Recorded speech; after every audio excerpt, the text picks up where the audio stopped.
보다는 마음의 거리가 더 가까운 줄로 믿습니다. 예. 자, 오늘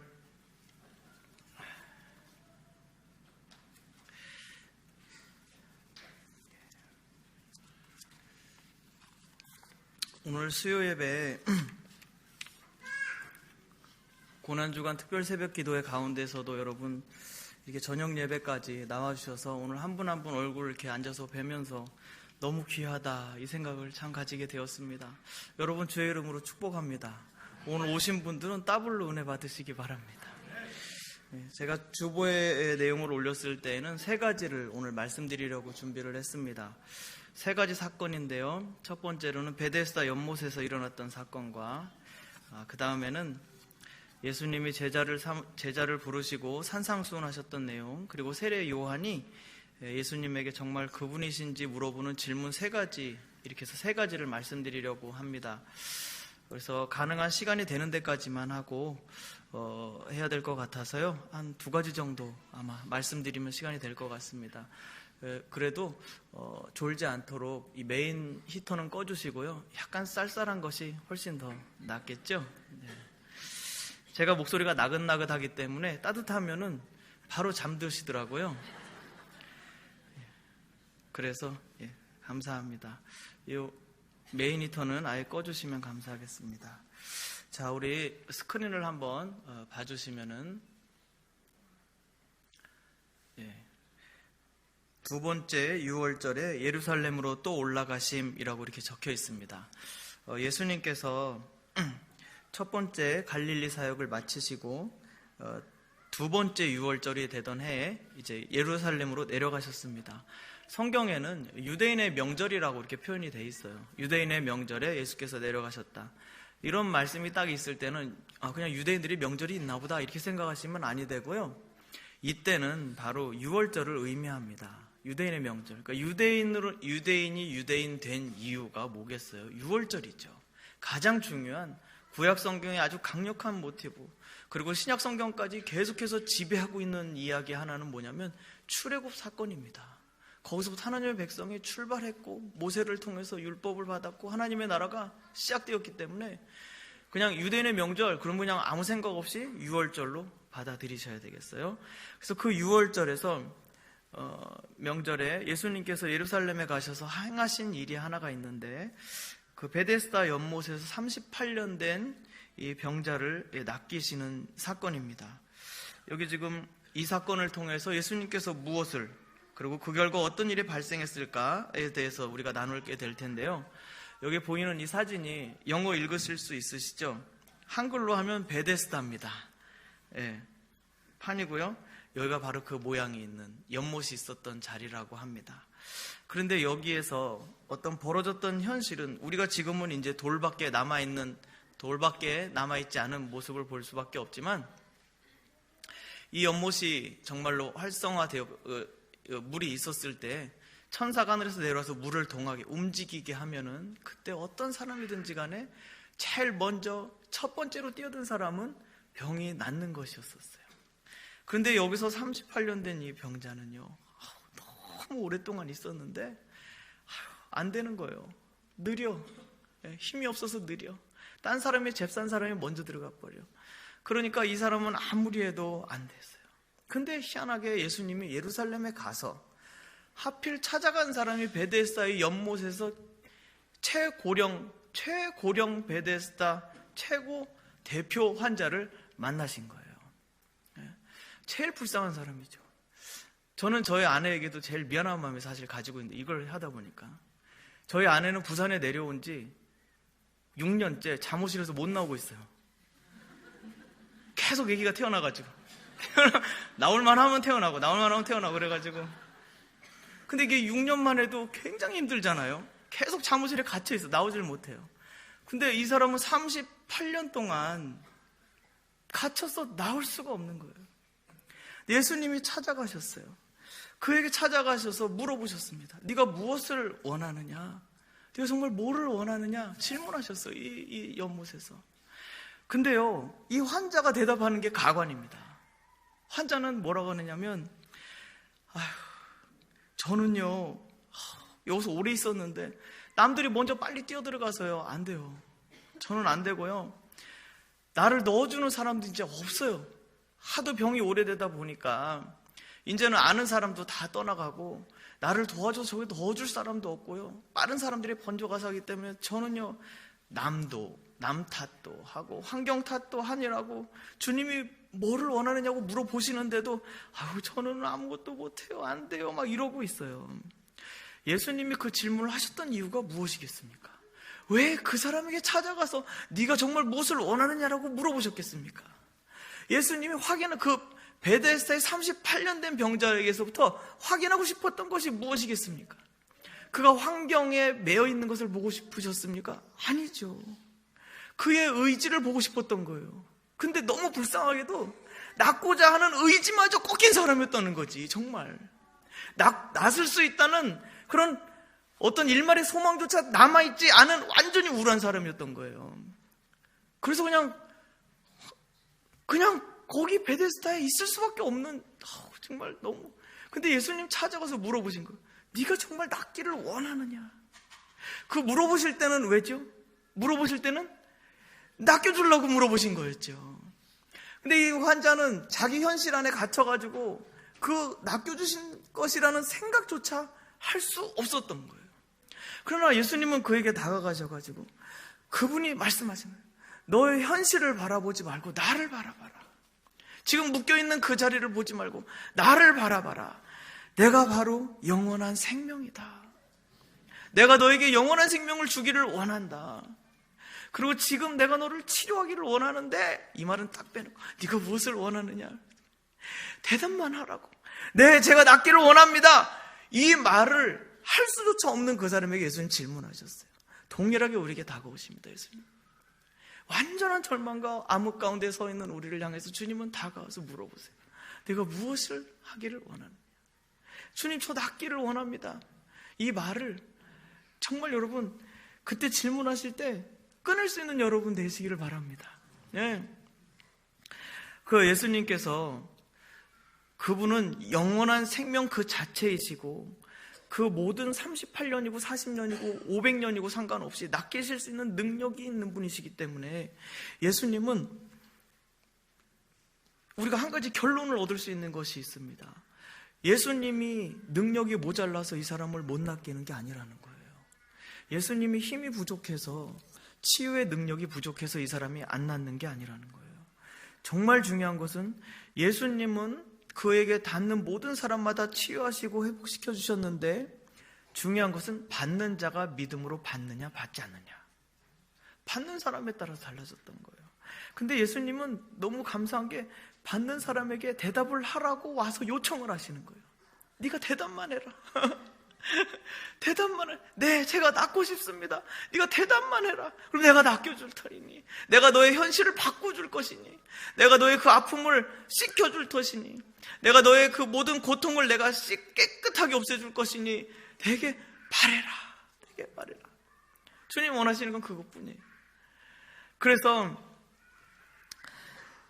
예수님은 이 영원한 생명을 들고 그냥 누구 줄 사람 없나 이렇게 찾다가 제일 심각한 사람에게 덜컥하고 주셨습니다. 그리고 그는 그 자리에서 나음을 입어서 그 상을 들고 그 자리를 들고 나가게 됐죠. 그런데 여기서 재밌는 사실이 발견돼요. 주님이 이 땅에 오셔서 영원한 생명을 선물로 딱 주셨는데, 주시는데, 믿는 자에게 주시는데 이거를 반대하는 사람이 있다는 거. 주지 말라고, 그런 거 안 된다고 막는 사람이 있다는 게 참 기가 막힌 현실입니다. 그것도 유대인에게서. 이 유대인들이 반대하기 시작했는데, 왜냐?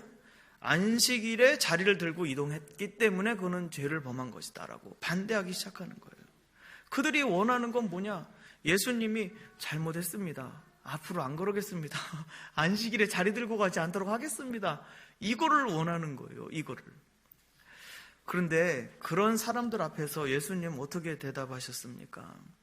예수님은요, 요한복음 5장에서 이 베데스다 연못의 사건이 나오는데, 요한복음 5장에서 예수님께서는 자기 자신이 누구이신지를 여기서 오히려 증거하십니다. 내가 바로 영원한 생명, 내가 바로 하나님께서 보내신 자, 나를 믿는 자는 심판에 이르지 않고 영원한 생명을 얻을 것이다 라고 막 말씀하세요. 그런데 이 사람들이 믿지 않기 때문에 예수님은 말씀을 이렇게 하십니다. 네, 같이 읽어보실까요? 시작. 그래서 그들에게 이르시되 내 아버지께서 이제까지 일하시니 나도 일한다. 예, 맞아요. 예수님 말씀하셨어요. 내 아버지께서 이제까지 일하시니 나도 일한다. 그분이 하시는 일은 무엇입니까? 생명을 창조하신 분이시죠. 그리고 창조하신 분이 어떻게 하십니까?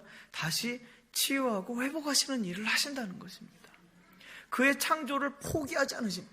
그분은 그분이 창조하신 이 생명을 없애버리지 않으시고 가장 귀하게 여기시고 자기 목숨과 같이 아끼시는 분. 그래서 예수님을 보내셔서 이 세상을 회복하기를 원하시는 거예요. 예수님은 그 뜻을, 아버지의 뜻을 전했습니다. 그런데 유대인들은 반대했죠. 안식일에 자리를 들고 가게 했다는 이유만으로 아버지의 뜻과 계획과 그 마음을 완전히 철저히 무시했습니다.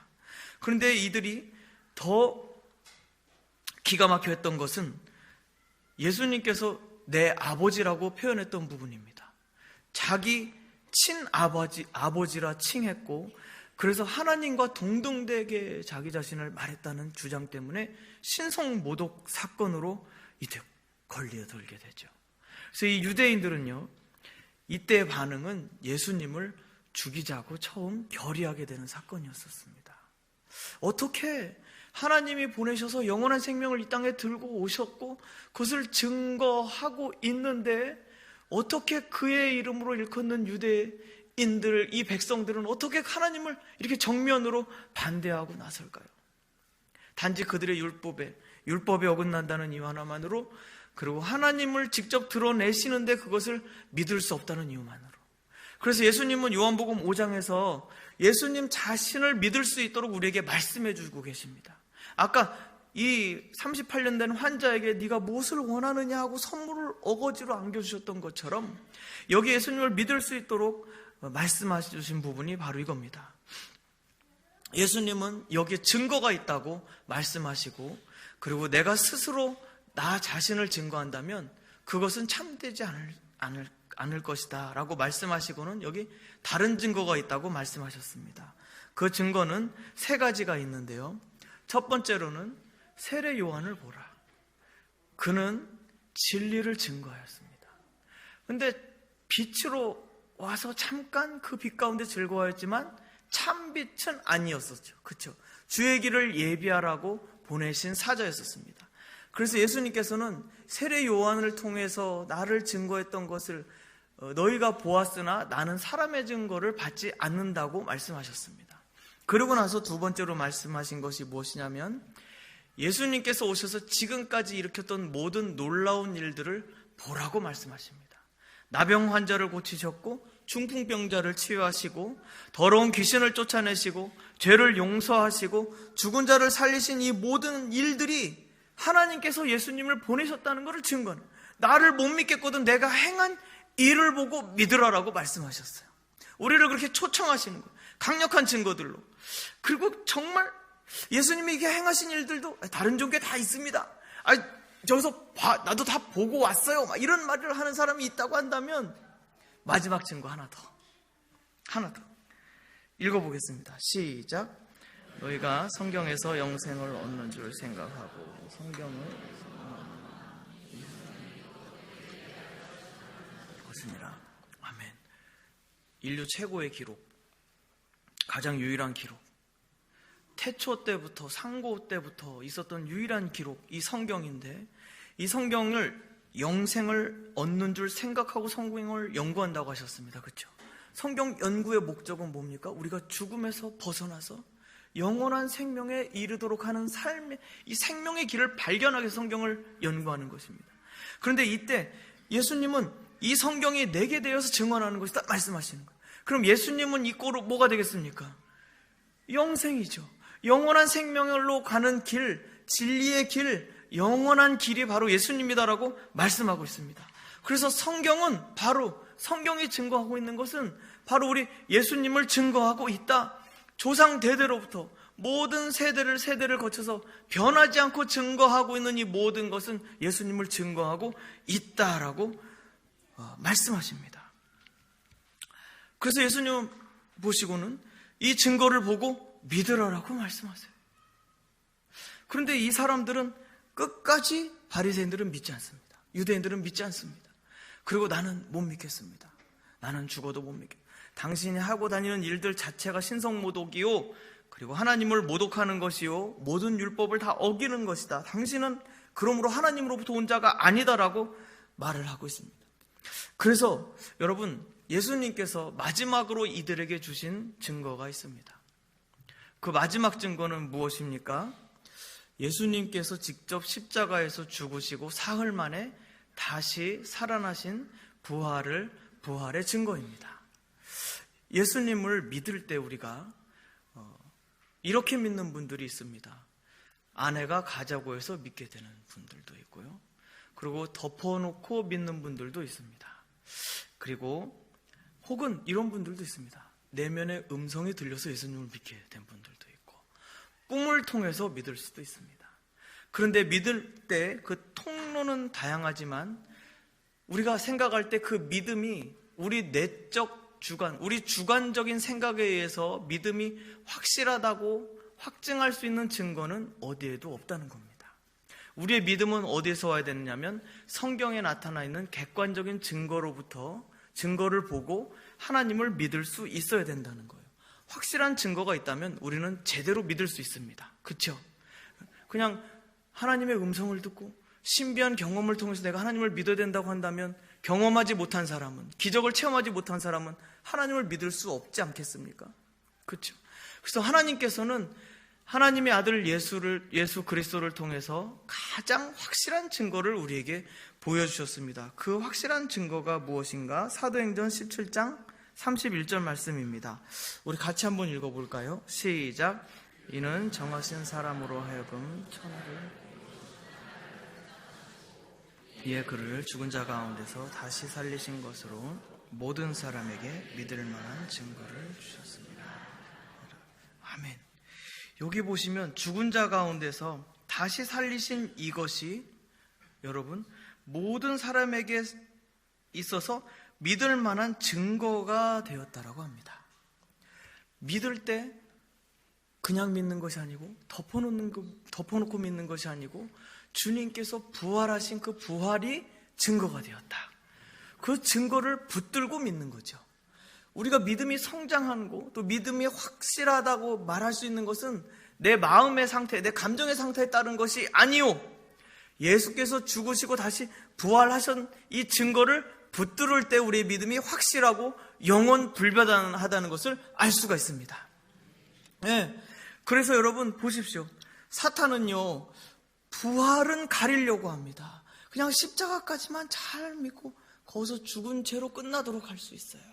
그냥 십자가까지만 믿고 그냥 죄 회개하는 것까지만 하고 여기까지만.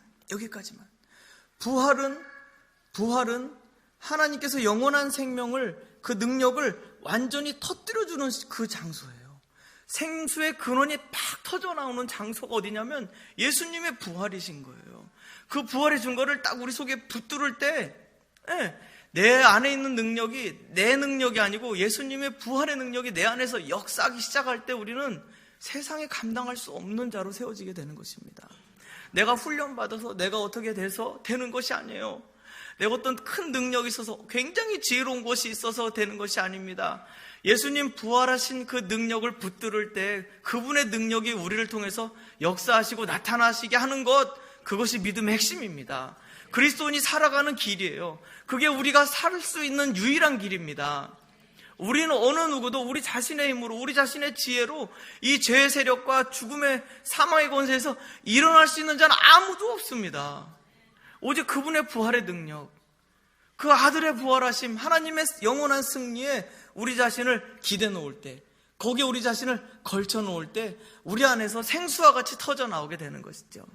그래서 우리는 믿을 때 확실한 증거를 가지고 믿으며 그 증거 안에 거하고 그것이 내 속에서 확고한 증거로 세워질 때 모든 사람에게 믿을 만한 증거를 주신 하나님을 찬송하게 되어 있는 것입니다. 여러분, 예수님 초청하고 계세요. 믿으라고. 영원한 생명을 들고 계십니다. 그리고 그분은 단지 이것을 메신저로서 그냥 전달만 하신 분이 아니고 자기의 모든 삶을 걸어서 십자가에서 죽으시고 자기가 다시 살아나심으로써 그분은 메시지 그 자체가 되어버리신 분이세요. 그분은 그냥 영원한 생명 그 자체이신 거예요.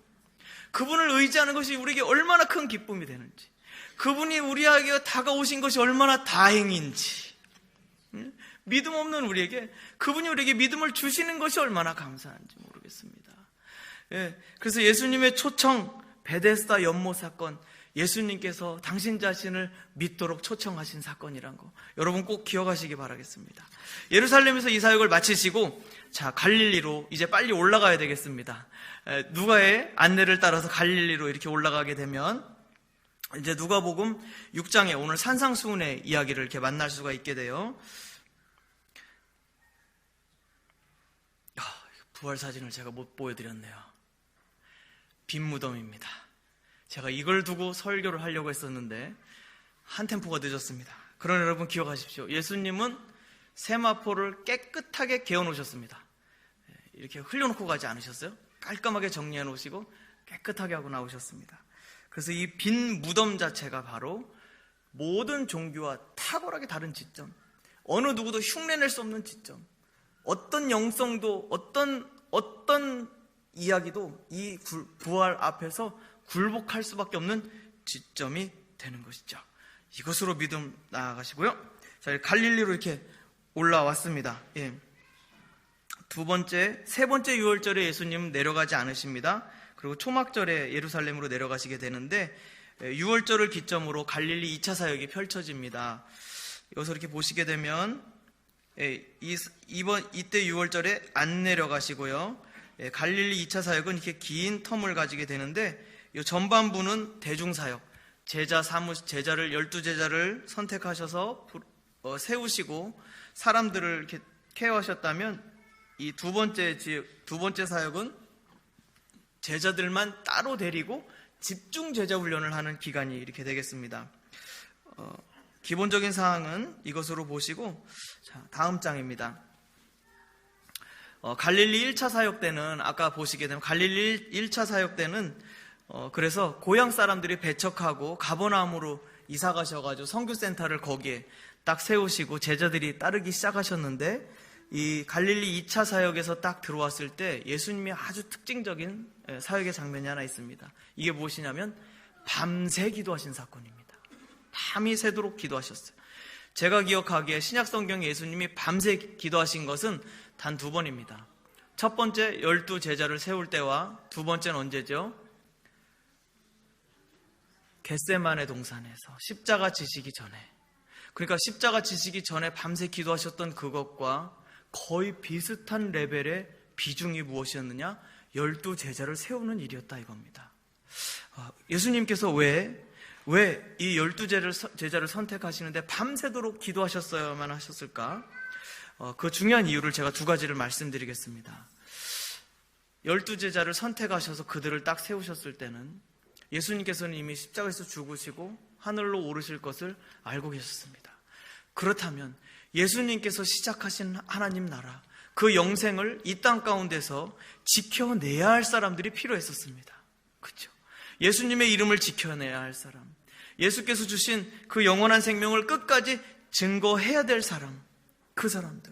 유대인들은 여전히 강력하게 그 복음을 거부할 것이고 하나님을 끝까지 받아들이지 않을 것이고, 이 세상 통치자들은 끝까지 증오해서 이들은 새로운 왕을 모시고 있다 생각해서 끝까지 반란자로 처형하여 죽이려고 할 것이고요.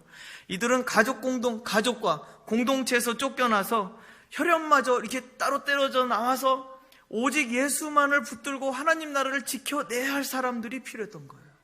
이런 사람들이. 두 번째로는 왜 12명을 뽑으셨을까라고 한다면 이것입니다. 이스라엘의 12지파의 실패를 만회할 사람. 구약에서 증명되었죠. 끝내 부패했습니다. 이스라엘 12지파는 하나님의 계획과 하나님의 사명, 하나님 주신 사명에서 벗어났습니다. 하나님께서 거룩한 백성으로 살도록 제사장 나라의 사명을 감당하도록 이스라엘 12지파를 부르셔서 하나님 나라를 세우셨지만 결국 그들은 다 멸망했죠. 그래서 예수님께서는 부패하지 않고 죄를 이겨내고 하나님의 형상을 지켜내야 할 새로운 민족을 세워야 됐었어요. 새로운 민족. 그래서 12지파 12제자를 선택하셨습니다. 굉장히 중요한 일입니다. 여러분, 여러분이 제자 훈련을 받는다라고 했을 때 그 제자는 학교에서 학비 내고 그냥 돈 내고 배우는 그런 제자가 아닙니다. 진리를 붙들고 진리를 끝까지 자기 생명보다 더 귀하게 여겨서 그 진리를 지켜낼 수 있는 사람이 제자인 거예요.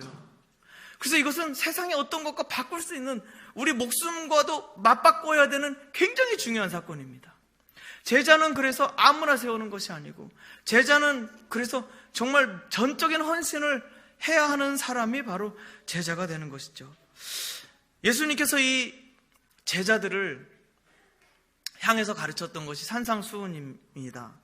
여기 동산에 이렇게 언덕이 보이시죠? 저 푸른 초원 위에, 이제 졸렸던 눈을 좀 뜨시고요. 저 푸른 초원 위에 저 꼭대기에 여기 이렇게 조그맣게 보이는, 이게 팔복교회입니다. 여기서 예수님께서 이 산상수훈, 이 팔복을 설교하셨다고 해요. 이렇게 올려다보면은 아주 작아 보이지만 아래로 내려다보면은 아주 참 환경이 다르죠. 저 푸른 저 갈릴리 바다 앞에서 예수님께서 이 제자들에게 말씀하신 사건입니다. 오늘 요까지만 하면 될 것 같은데요. 자, 아까 오늘 우리가 읽었던 본문의 말씀입니다. 예수님께서 첫 번째로 말씀하셨던 것은 아주 복된 사람을 말씀하셨습니다. 참 복 있는 사람. 복 있는 사람은 어떤 사람이냐면, 왼쪽에 있는 4개를 같이 한번 읽어보겠습니다. 시작.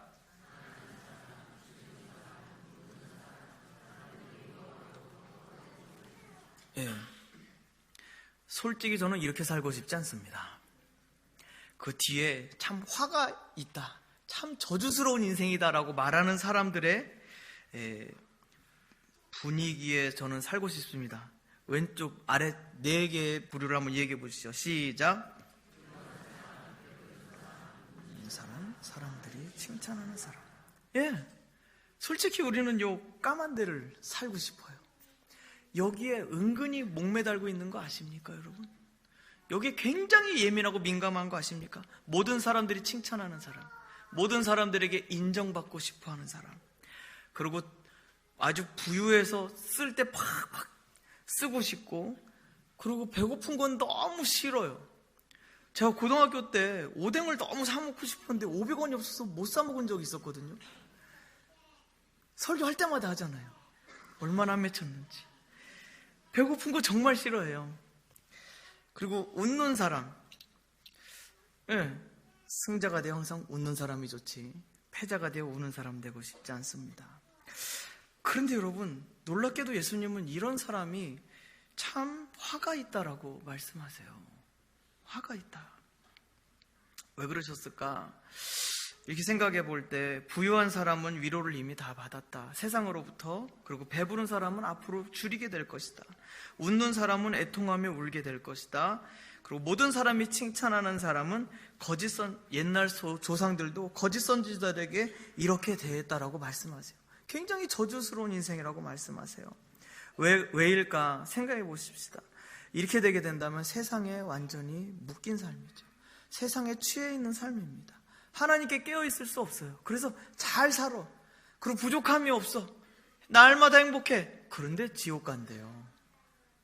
하나님이 없기 때문에. 그 속에 하나님이 계시지 않기 때문에 영원하지 않은 것이에요. 그래서 예수님이 보시기에 정말 복된 사람은 누구냐? 가난한 사람. 저 해당합니다. 줄인 사람. 네, 저 해당합니다. 우는 사람. 저 새벽에 뒤에서 우는 사람 저입니다. 사람들이 미워하고 욕하고 버리는 사람. 네, 별로 인정받지 못하는 사람 저입니다. 여러분, 예수님이 왜 이렇게 말씀하셨을까요? 하나님 앞에 이렇게 낮아진 사람을 예수님은 찾으시는 거예요. 하나님 앞에 눈물을 흘리는 사람을 주님은 찾으시는 거예요, 사실. 나 잘했다고 자랑하는 사람 원하시는 게 아니에요. 하나님 아버지 앞에, 내 아버지 되신 그분 앞에 나와서 나의 아픔과 나의 연약함과 나의 한계들을 그냥 있는 그대로 고백하면서 눈물을 흘릴 수 있는 사람 있죠. 정말 진실한 사람 말이죠. 껍데기로 가린 사람이 아니고 진짜로 그분 앞에 나오는 사람 있죠. 그 사람을 하나님은 가장 귀하게 생각하세요. 그리고 그의 인생을 베데스다 연못에 이 38년 된 중풍병자 이 환자의 현실을 바꾸셨던 것처럼 하나님께서는 그런 사람의 인생을 바꿔주십니다. 저는 아주 확실하게 증거할 수 있어요. 왜죠?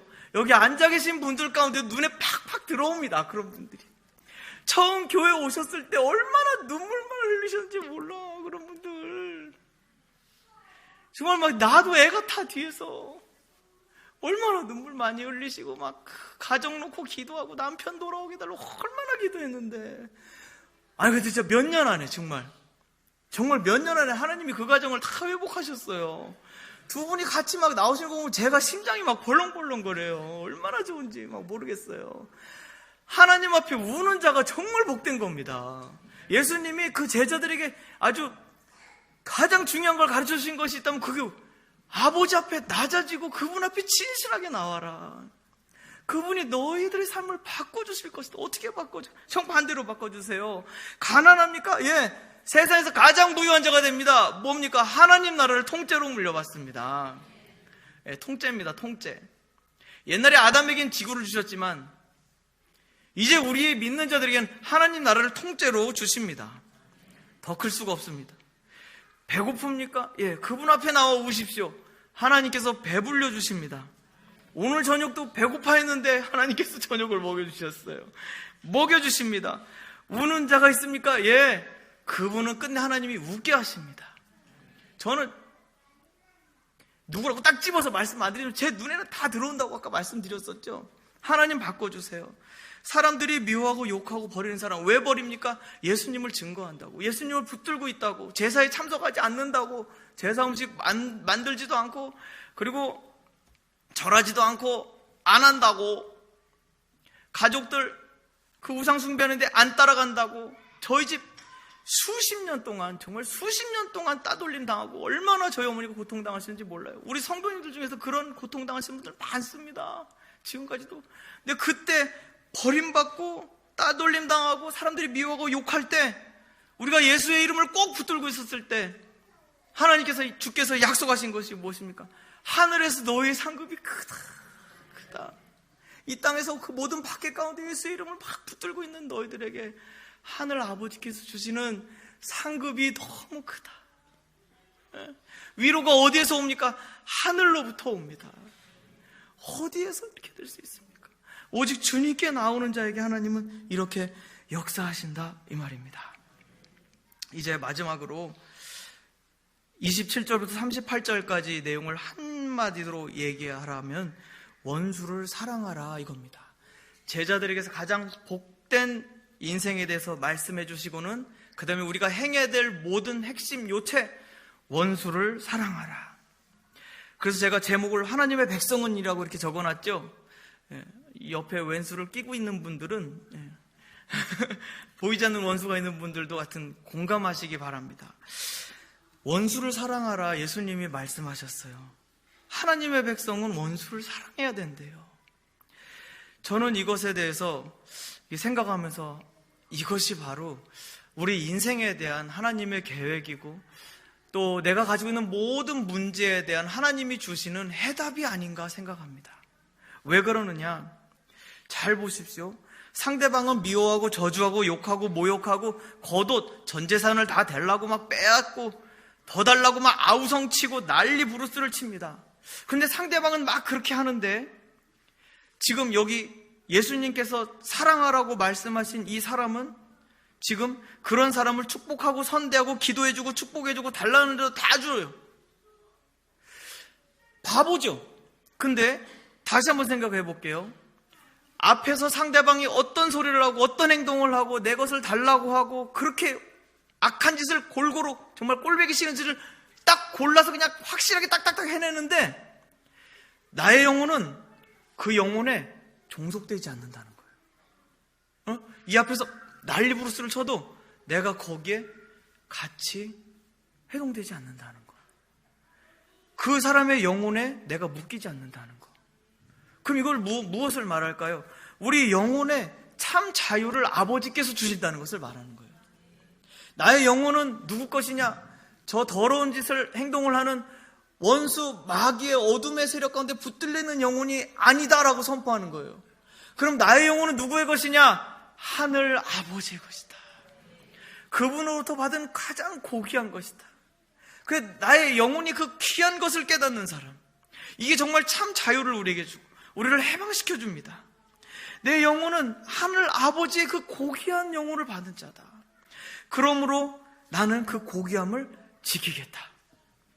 그래서 그 악랄한 짓을 행하는 사람을 향해서 축복해주고, 그리고 선대해주고, 좋게 대해주고, 기도해주고, 삐져서 토라져 있어도 생일 다가오면 생일 선물 몰래 뒤에서 준비해주고, 그리고 달라는 대로 다 주고, 소유물에 얽매이지 않고 물질이 영혼을 무너뜨릴 수 없는 사람, 돈 때문에 영혼이 무너지지 않는 사람, 물질 때문에 영혼이 더럽혀지지 않는 고귀한 영혼을 갖는 그 사람이 정말 인생의 승자고, 그리고 하나님이 기뻐하시는 영혼이고, 이 내 영혼은 바로 하나님께 받은 것이라는 고귀한 인생을, 이렇게 고귀한 생명을 지킬 수 있는 사람. 아니, 이게 진짜 인생의 해답이 아니겠습니까? 주님께서 보여주신 그 말씀이 이 말씀이 아니겠습니까? 주님 그래서 말씀하세요. 은혜를 모르는 자들에게, 정말 너무 정확한 표현이에요. 그렇게 은혜를 베푸는데 끝까지 은혜를 몰라. 정말 끝까지 은혜를 몰라. 이럴 수가 없어. 그렇게 베푸는데도 몰라요. 모르는데 은혜를 모르는 자들에게 은혜를 베풀어라. 하늘에 계신 너희 아버지와 같이. 자, 언제까지?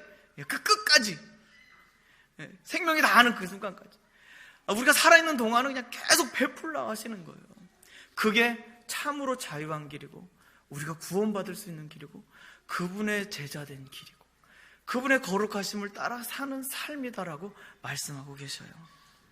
여러분, 주님을 우리에게 이렇게 해서 초청하셔요. 예수님을 믿을 수 있도록 초청하셨고, 그분이 가진 영원한 생명을 받을 수 있도록 우리에게 믿음을 가지도록, 못 믿겠다고 하는 것을 막 믿도록 해주세요. 믿도록 해주시면서, 그리고 우리에게 요청하시는 것이 있습니다. 이제는 하늘 아버지의 뜻을 따라 살도록 하여라. 그분 앞에 정직하게 나와서 너의 눈물을 보이고, 너의 아픔을 내보이고, 너의 부족한 것을 그분 앞에 토설하고, 그분의 도우심을 구할 때, 그리고 세상에 얽매이지 않고, 다른 사람에게 휘둘리지 않고, 물질에 휘둘리지 않고, 오직 하나님 한 분만 바라보는 영혼으로, 그리고 예수 그리스도의 이름을 지킬 수 있는 자가 되기를 주님은 바라고 계십니다. 네, 오늘 말씀 통해서 여러분에게 이렇게 전달해 드렸습니다. 원수를 사랑하십시다. 하나님 앞에 정직하고, 그리고 원수를 향해서 은혜를 정말 모르는 자들에게 계속해서 은혜를 베풉시다. 하나님의 영원한 생명 가운데 우리가 참여하는 자인 것처럼, 우리 영혼의 고귀한 것이 얼마나 고귀한지 아는 것처럼 그렇게 하루하루 살아가시게 되기를 바라겠습니다. 우리 살아계신 주 한번 찬송을 한번 해볼까요? 우리가 오후 예배 때 1절만 항상 불렀었는데 오늘은 3절까지 찬양팀 한번 나와주시고요. 살아계신 예수님, 그분이 나의 주인이십니다. 살아계신 나의 주 함께 부르시겠습니다.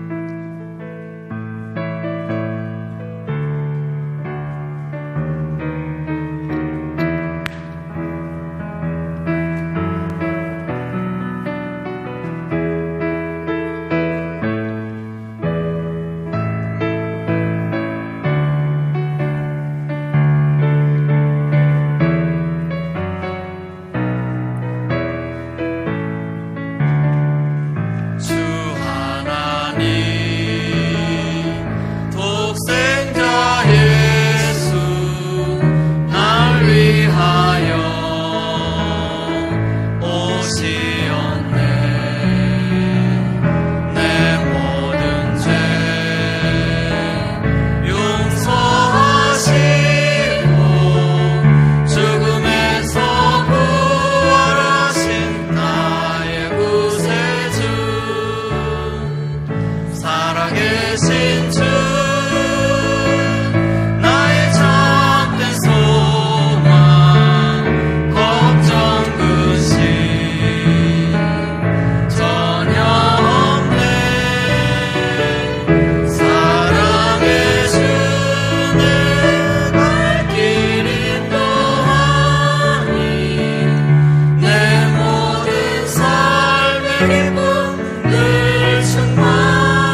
같이 함께 기도하는 시간 갖도록 하겠습니다. 본당의 불은 좀 꺼주시면 감사하겠고요. 한 번에 기도 제목 말씀 붙들고 그리고 또 교회 기도 제목 나누고 함께 한 번에 기도하도록 하겠습니다. 기도를 마치시고는 주기도문하고 가시면 되겠고요. 기도 제목입니다. 오늘 말씀을 통해서 부활의 주님, 그 영원한 생명의 증거자 되신 예수님이, 그 영원한 생명이 여러분 안에 믿음을 통해 들어옵니다. 예수님께서 여러분 안에 그 부활 생명으로 함께 계십니다. 오늘 그 주님 앞에 진실되이 나가는 시간이 되기를 원합니다. 여러분이 가지고 있는 문제가 그 무엇이든지 간에, 여러분이 가지고 있는 그 아픔이 무엇이든지 간에, 또 여러분의 몸에 있는 질병이 그 어떤 질병이든지 간에, 의사 선생님이 무엇이라고 말하든지 간에, 전문가가 뭐라고 말하기, 무엇이라고 말하든지 간에, 우리 안에는, 여러분 안에는 영원한 생명이신 예수님, 부활하신 예수님이 여러분 안에 계십니다. 그분에게 겸손히 나아갈 수 있도록, 그분 앞에 눈물 흘리고 애통하고 그분 앞에 하나님 나를 살려달라고 구할 수 있는 오늘 그런 시간이 되었으면 좋겠습니다. 그래서 오늘 예수님이 오늘 우리에게 주시려고 기다리고 계세요. 작정하고 찾아오셨어요. 오늘 그분을 그냥 돌려보내지 마십시오. 주님, 내 안에 들어오시고 내 안에서 그 부활의 능력으로 함께 해주십시오. 나의 모든 눈물을 씻어주시고 나의 모든 아픔을 깨끗이 하여 주시고 나를 오늘 시간에 회복시켜 주십시오라. 내게 믿음 없는 나에게 믿음까지 주셔서 주를 더 의지할 수 있게 해주시고 주님이 말씀하신 참된 복된 자리에 서 있을 수 있게 해달라고 기도하시겠습니다. 또한 교회를 위해서 기도할 때 고난주간 새벽 기도회를 통해서 우리 천 성도가 십자가를 깊이 묵상하고 또 부활의 감격과 기쁨이 가득해져서 내가 알고 있는 관계하는 모든 사람들에게까지 이 복음이 전달될 수 있도록 해서 기도해 주시고, 부산시 부활절 연합 예배를 통해서 온 부산이 이 부활의 축제가, 이 생명의 축제가 그리고 온 부산 땅에 펼쳐질 수 있도록, 부산에 가득해질 수 있도록 해서 기도해 주시고, 우리 담임 목사님 위해서 기도해 주십시오. 말씀 전하실 때 성령의 능력이 나타나게 하시고 또 건강 붙들어 주시고 가정 평안 함께 해주셔서 사역에 집중하실 수 있도록 위해서 기도해 주시기 바랍니다. 이 기도 제목 놓고 우리 다같이 주여 3번 크게 부르짖고 통성으로 기도하시겠습니다. 주여